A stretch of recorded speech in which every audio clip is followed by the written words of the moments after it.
talking. Okay, so once upon a time, I had to learn how to drive. I was not born with these amazing skills behind the wheel, although I know they're super impressive. So when I learned how to drive, I was 15. And we had this giant silver minivan that I had to learn how to drive in.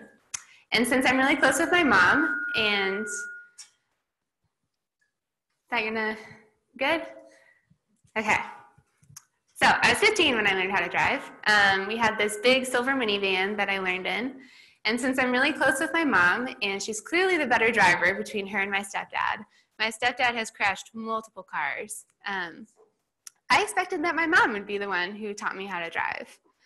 But when we started this exciting process, we discovered that my mom had some tiny issues with control.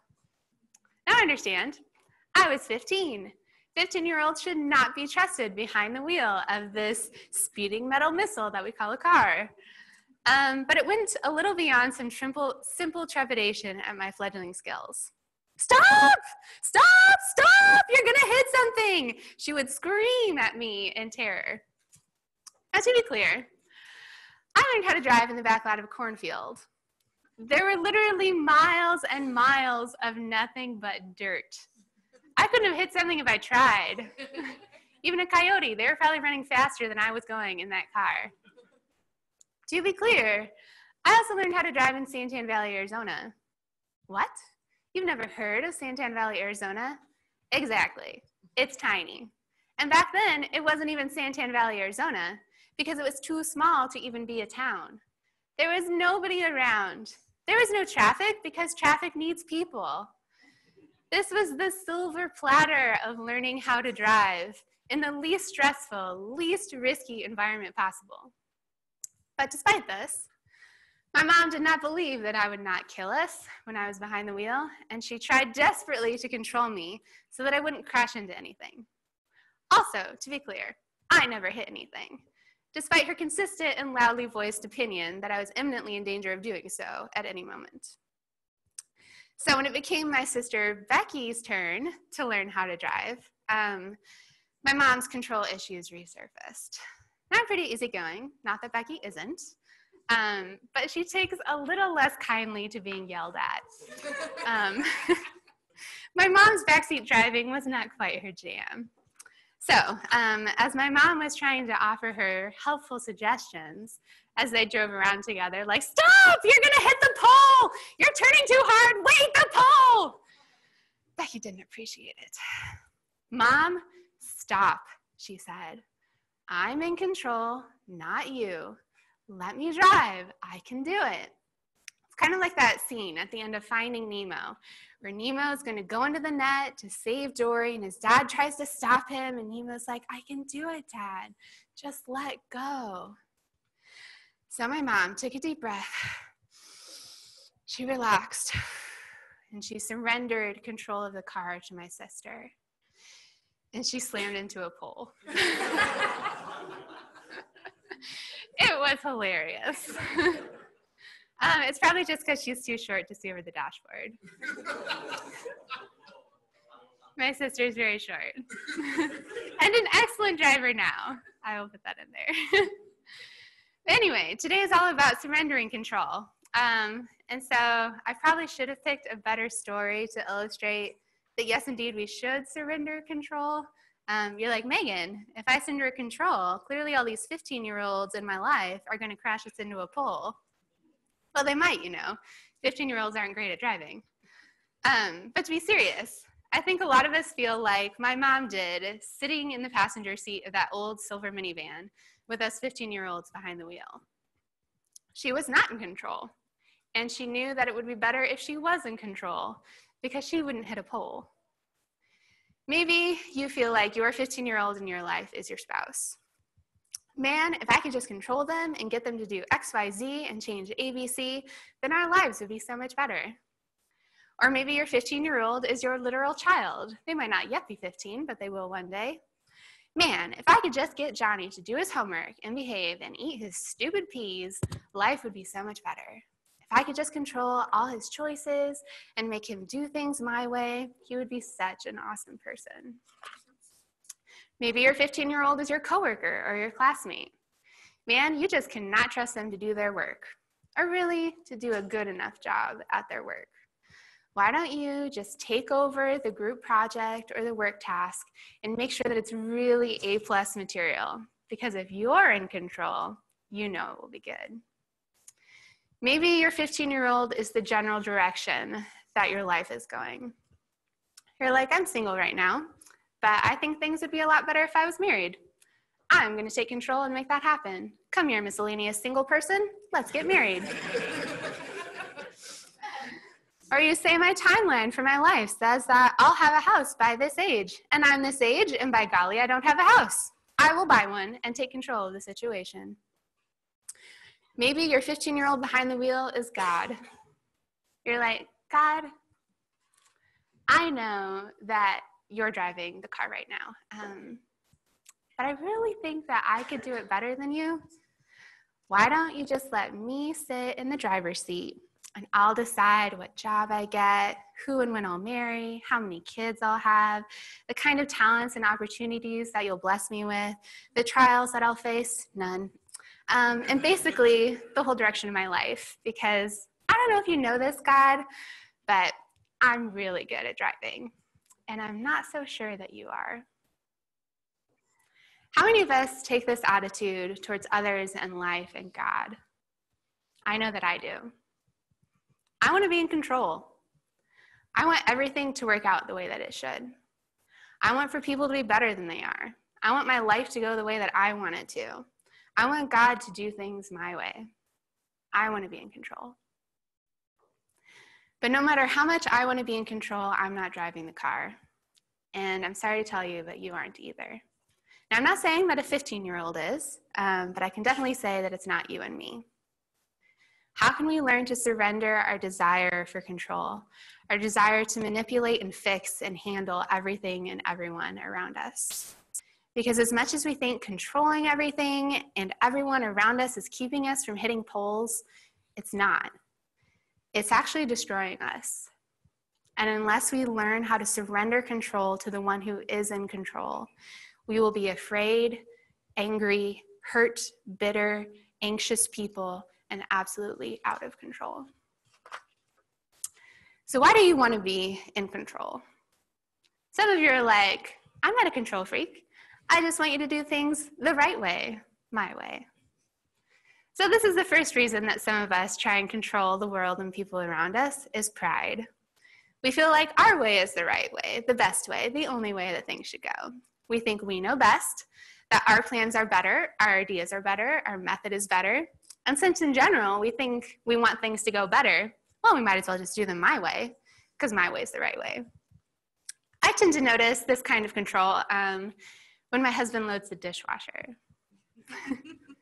Why would you ever load it that way? Clearly, that's a ridiculous way to load a dishwasher. The cups will clearly not get clean if they are on that side of the rack. Or that spoon will not be properly sterilized if it's not in the spoon slot. It's in the fork slot.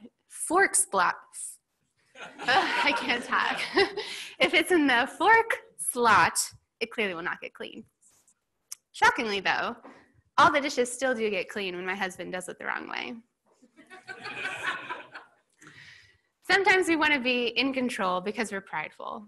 We believe that our way is the best, and so we can't let others have any control over a situation, lest it not be quite as awesome as when I do it. Now, the next reason why we sometimes want to be in control is because of power. To explain, I don't really like little dogs. This connects, I promise. Not because they aren't cute or anything. I mean, he's riding a skateboard. But because they have little dog complexes. They know that they are weak and insignificant. And so they try and compensate by being loud and obnoxious, as if volume somehow correlates with strength. It doesn't. It just makes you annoying. But we do the same thing sometimes. When we feel weak or powerless or dependent, we sometimes try to make ourselves feel better by seizing control of the situation. I am not weak, we scream. Look at how great I am at controlling everything. I feel powerful. I'm a tiny dog barking very loudly. If you feel weak or powerless in a situation, sometimes you'll try and seize control to mitigate that feeling of powerlessness. And the last reason why we sometimes try and be in control is what was motivating my mom in the car with me and my sister: fear. Fear is a powerful motivator. When we are afraid, all of our survival instincts scream, "Danger, danger, Will Robinson." And some of us try and protect ourselves by seizing control. So for instance, if I'm afraid that my friend Carrie doesn't like me, I seize control of the situation. I start telling funny stories about myself or showing Carrie how cool I am, nonchalantly, so that she's like, "Wow, yeah, I really like Megan. She's so cool. I won't abandon her or stop hanging out with her. I will always be friends with Megan." Or if I'm afraid that my son will never be potty trained, I seize control of the situation and I resolve, "With God as my witness, you will pee in that potty today." No matter how scarring or terrible an experience it is for you. That's how I imagine the potty looks to my son. He doesn't want to pee in it. I don't understand. But sometimes when we're afraid or anxious, we try and assert control and make ourselves feel safer. So why do we try and control things? Sometimes it's pride, sometimes it's power, and sometimes it's fear. So pride, power, and fear, the whys behind our controlling behavior. But what then are we trying to control? I believe that what we try and control falls into one of three categories: others, circumstances, or God. Let's take a look at some people in the Bible who sought control in each of these areas, why it doesn't work to seize control, and what we can do differently instead of choosing control. So let's start with a girl named Leah. Leah was the eldest daughter of this man named Laban, and she had a younger sister named Rachel who was very, very pretty. And this guy named Jacob fell in love with her sister Rachel. And Jacob agreed to work for 7 years for Leah's father Laban in order to marry Rachel. Now that's some serious commitment. I wonder if my husband would have worked for 7 years to earn me. Anyway, the Bible tells us that Jacob was madly in love with Rachel, so much so that his love for her was so strong that these 7 years seemed to him but a few days. Impressive stuff. Now you might be wondering, what much does this have to do with Leah? Jacob was in love with her sister, not with her. Where's this going? Well, old Laban, Leah's father, apparently had some strong sense of propriety and orderliness, because after the 7 years were over and it came time for the wedding night, he orchestrated a little switcheroo. But when Jacob woke up in the morning, it was Leah! What? How dark was that room that you're like... I guess they didn't have like light lamps and stuff back then, but... "What have you done to me?" Jacob raged at Laban. "I worked 7 years for Rachel. Why have you tricked me?" "Well, it's not our custom here to marry off a younger daughter ahead of the firstborn," Laban replied. Great reason, Laban. "But wait until the bridal week is over, and then we'll give you Rachel too, provided you promise to work another 7 years for me." So Jacob agreed to work 7 more years. Imagine that. You love someone so much that you're willing to work 14 years for them. So a week after Jacob had married Leah, Laban gave him Rachel too.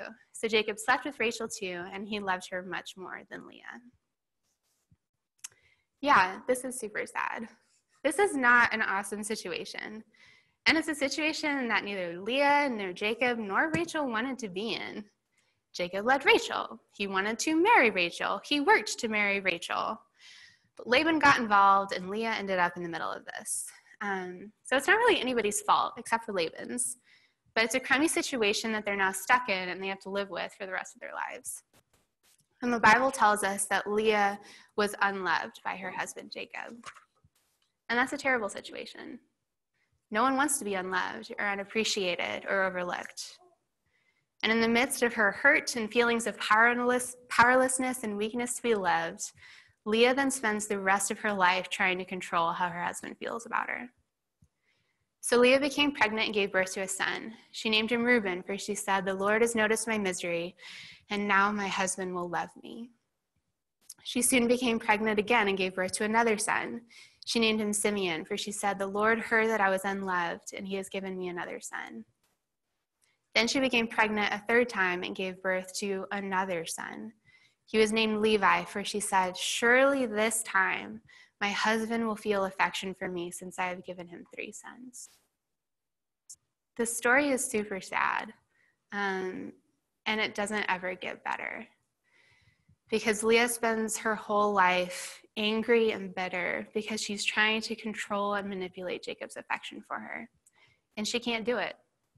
She can't make him love her. Because no matter how much we might want to, or try to, or believe that we can, you cannot control others. The Bible tells us that our desire to control other people is a result of the fall. Genesis 3:16 says, "You will desire to control your husband, but he will rule over you." And before sin entered the world, human relationships were defined by love, mutual self-sacrifice, and harmony. But after sin entered the world, human relationships were warped into relationships of control and hierarchy. Whenever we seek to control someone else, we perpetuate the cycle of sin. Whenever we seek to control someone else, we go against the created order of things because we were not made to be in control of each other. Maybe like Leah, you want to control how others feel about you. You manage your image, your perception, you manipulate people into caring for you by how you treat them, serve them, or flatter them. Maybe you want to control the choices that other people make, becoming upset and angry when they choose something that you didn't want. Maybe you want to control how others treat you, their behavior towards you. But no matter how hard you try, you cannot control other people. The only person that we are called to be in control of is ourselves. The Bible tells us repeatedly to nurture and grow self-control, but it never tells us to grow other control, because that's not our place. Because controlling others is a result of sin and not how God created us. Galatians 5 says, "The Holy Spirit produces this kind of fruit in our lives: love, joy, peace, patience, kindness, goodness, faithfulness, gentleness, and self-control. There's no law against these things." And Jesus admonishes us, saying, "You know that those who are regarded as rulers of the Gentiles lord it over them, and their high officials exercise authority over them, but not so with you. Instead, whoever wants to be first must be slave of all." God's way of relating is never about controlling others, only about self-control. That is all that we are called to do. So instead of seeking to control others, instead, control your responses.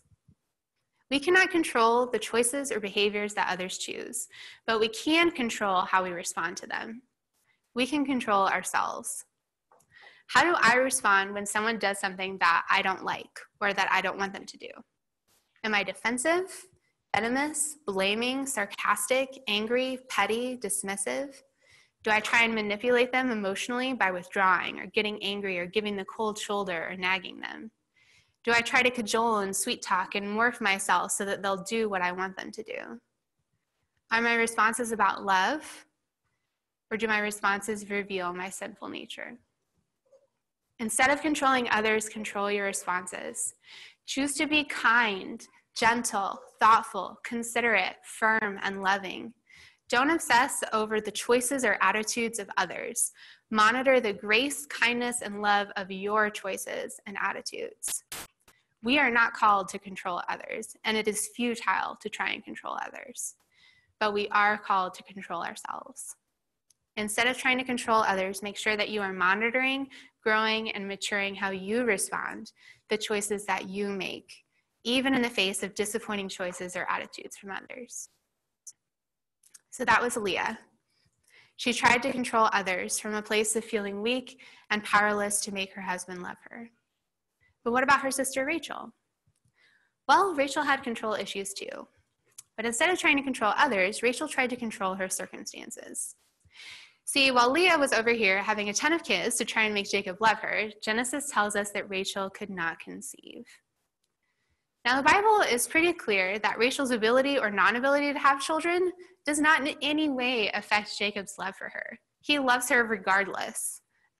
Even when her sister Leah is able to have children and she isn't, he still loves Rachel more. So Rachel isn't trying to control Jacob by striving to have children. She's trying to control her life and circumstances by desperately trying to change the fact that she can't have the baby. So Rachel ends up giving her female servant to her husband to sleep with so that she can control this aspect of her life, saying, well, whatever child that my servant has with my husband will be my child. She also tries every remedy she can find to make herself conceive, including eating mandrakes, this root that in biblical times was believed to promote fertility. Ironically, she trades her right to sleep with Jacob that night with her sister in order to get the mandrakes, and then Leah gets pregnant again. Rachel cannot accept the fact that she's barren, that her life circumstances aren't the way that she wanted them to be. And so she fights and bucks and struggles to control her fertility. And in the process, she alienates her husband, her sister, and creates a compromising situation for 2 additional women by trying to control her circumstances. So to be clear, I'm not saying here that trying to get pregnant or that fertility drugs or surrogacy or anything like that are bad things. Babies are good and beautiful, and the desire to have children is not a bad desire. The issue comes with the heart condition behind it.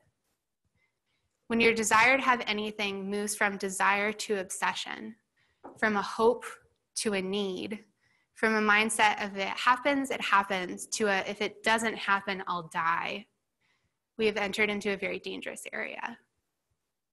Having children became an idol for Rachel, more important to her than any plan that God had for her life or acceptance of his timing and understanding. Rachel made her whole life and purpose about making this thing happen instead of surrendering control of the situation to God. Because Rachel did eventually have a child, by no scheming or controlling or manipulating of her own when God thought that it was right. But by the time that happened, she had already hurt and damaged multiple people and became jealous and embittered on the way because she had to control her circumstances and make things happen her way. How do you try and control your circumstances? Maybe you're single and you wish that you weren't.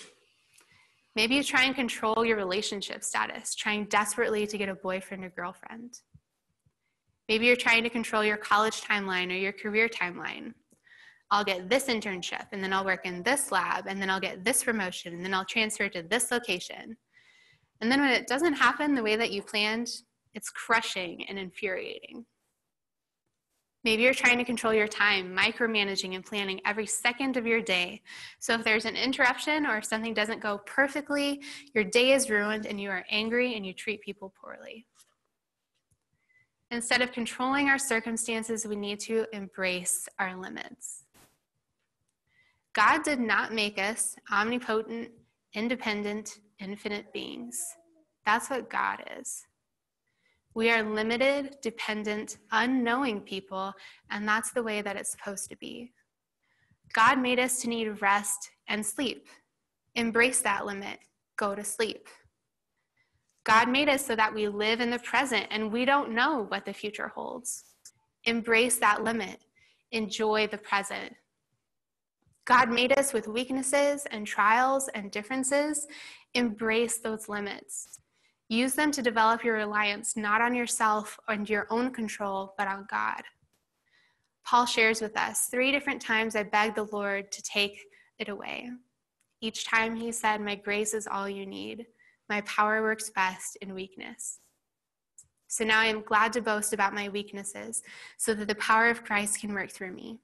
That's why I take pleasure in my weaknesses and in the insults, hardships, persecutions, and troubles that I suffer for Christ.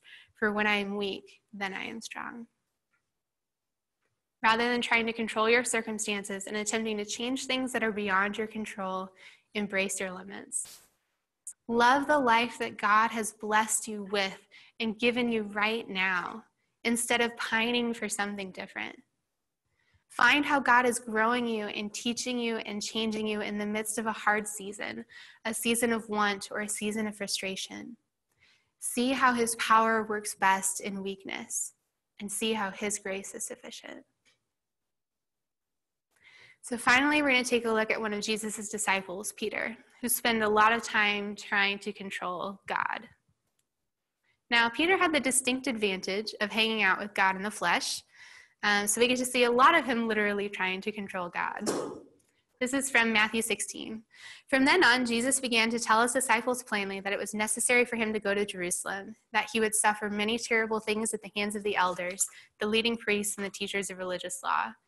He would be killed, but on the third day he would be raised from the dead. But Peter took him aside and began to reprimand him for saying such things. Heaven forbid, Lord, he said, this will never happen to you. So right before this interaction between Jesus and Peter, Peter had just told Jesus that he knew Jesus was the Messiah, the Son of the living God. Yet despite knowing that Jesus is literally God, Peter still thinks that he needs to control the situation and point out to Jesus, I know you're God and all, but I just don't think this dying thing is a good plan. Good job, Peter. Now, we get the benefit of knowing the whole story, and we know that it is a good plan because Jesus dying on the cross is literally the reason that we're all here today. It's the reason that we're able to have a relationship with God and to be forgiven and pursue him. So yes, being killed was exactly the way that things should have gone and exactly what God should have done. But sometimes, like Peter, we think that we need to control God. Sometimes we try and control God with our behavior. I'll be good. I'll follow your rules. I'll serve you. So then you have to bless me and you owe me an easy life because I've served you. Or we try and control God by telling him how our life should go, praying that he'll bless my will rather than his will. Or we try and control God by putting a God stamp on all of our activities and decisions. Well, I'll pray right before this meeting, or read my Bible right before I make this decision, or I'll cross myself with holy water right before this conversation. That way, everything I do and decide will be God ordained. These subtle ways that we try to control God show up in important ways, though, when big things happen. So 10 years ago, our friends who helped us plant this church, Damascus Road, were getting ready to have their first baby. It's a little girl. Her name was Aurora, and everyone was really, really excited for her to come. Her due date came, and they went in to get checked, and she was doing beautifully. So they told her to come in the next day, and they would have her baby.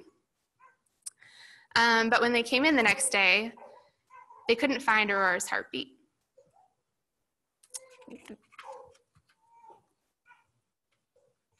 So they did several ultrasounds, and they realized that sometime in the night, Aurora had died. And so on my friend's birthday, she had to give birth to her dead daughter. And after this happened, my friend's father sent my husband Ryan a message, and he said, why would God do something like this to them? They've served God with their whole lives. They've devoted their whole lives to building the church and serving him. Why does he do something like that to them? We live in a world that is broken by sin and pain, and sin warps the world and makes things not the way that they should be. God is putting everything back together again, and he promises that he will restore our world and our hearts. But until the kingdom comes, tears and hurt and death will impact our lives. And just because death and pain enter our lives does not mean that God has caused the death and pain.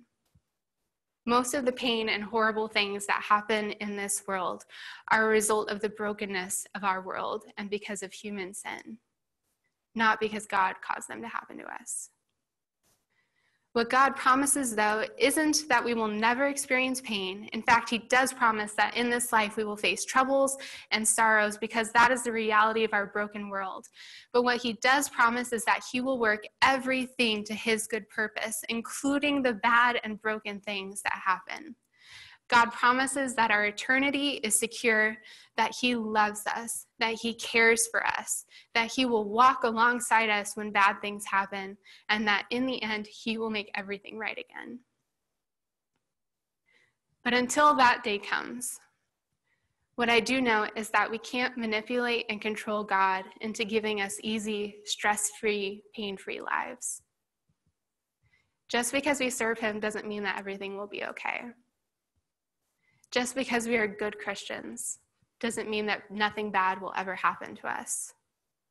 Just because we plant a church and tithe and read our Bibles doesn't mean our babies won't die.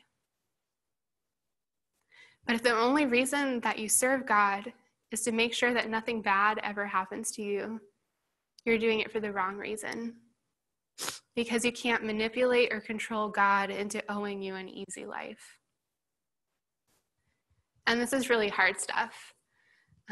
Because things that we don't expect and that we don't want will happen in this life.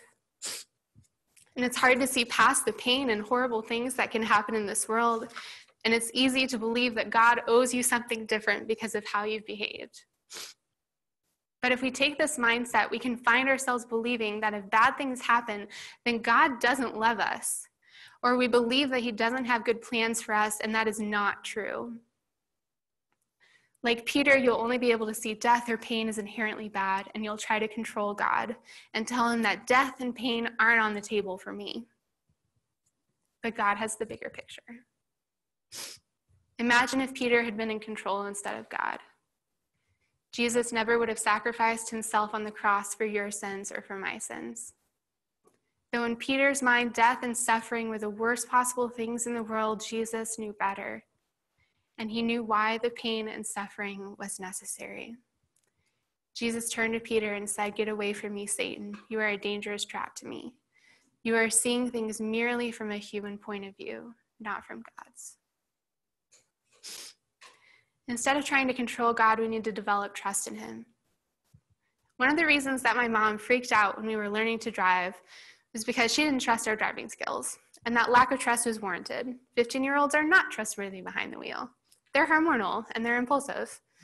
But a 15-year-old isn't driving the car of your life. God is. And God is infinitely trustworthy. Do you not know, have you not heard, the Lord is the everlasting God, the creator of the ends of the earth. He will not grow tired and weary, and his understanding no one can fathom.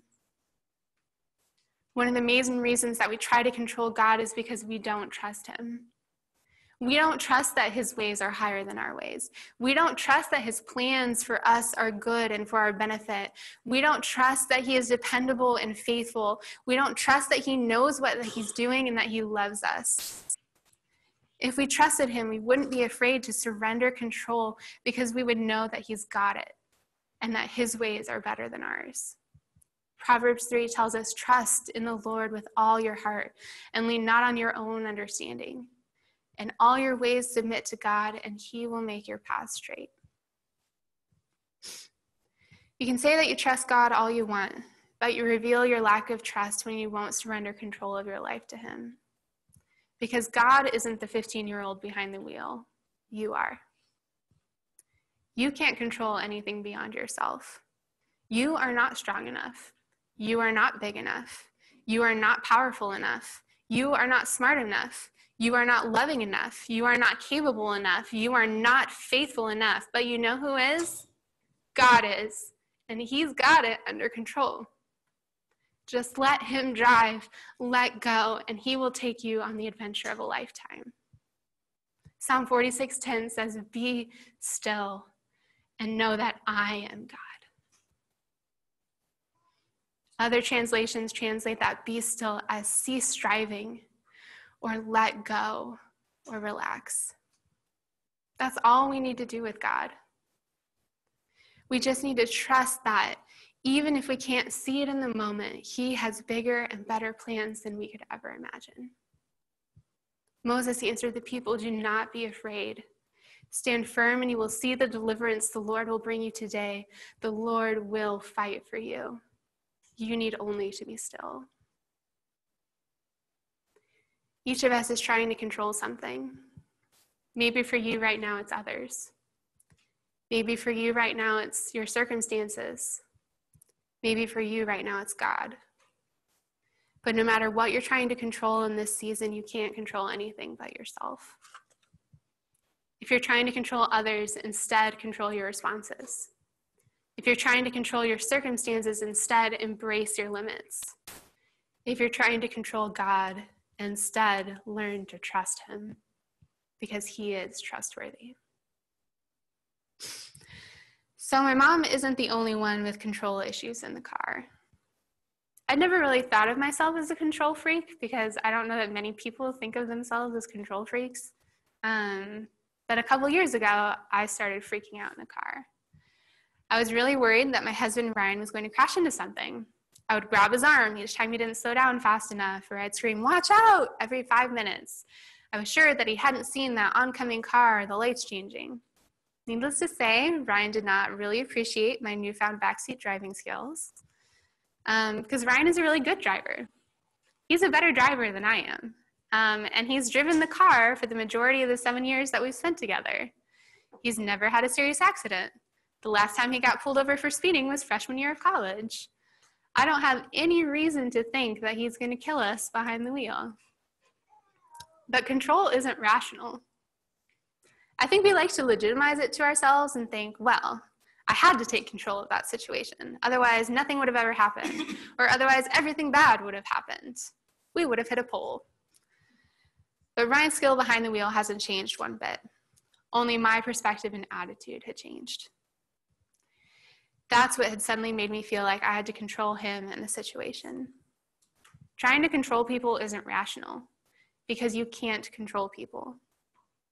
Trying to control your circumstances isn't rational because you can't control your circumstances. Trying to control God is not rational because you can't control God. Once I realized this, I had to make the purposeful and intentional choice to surrender control and let go. And now that I've chosen to surrender control in the car, because I was never in control anyway, I wasn't driving, I'm a much less anxious and angry person. And Ryan might still crash the car and kill both of us and our babies because he's just a man. He's human and we all make mistakes. But in our lives, we're not surrendering control to any human or any 15-year-old behind the wheel. We're surrendering control to the one who won't let us down, who won't lead us astray, who will never, ever hit a pole. God's behind the wheel, and we need only to be still.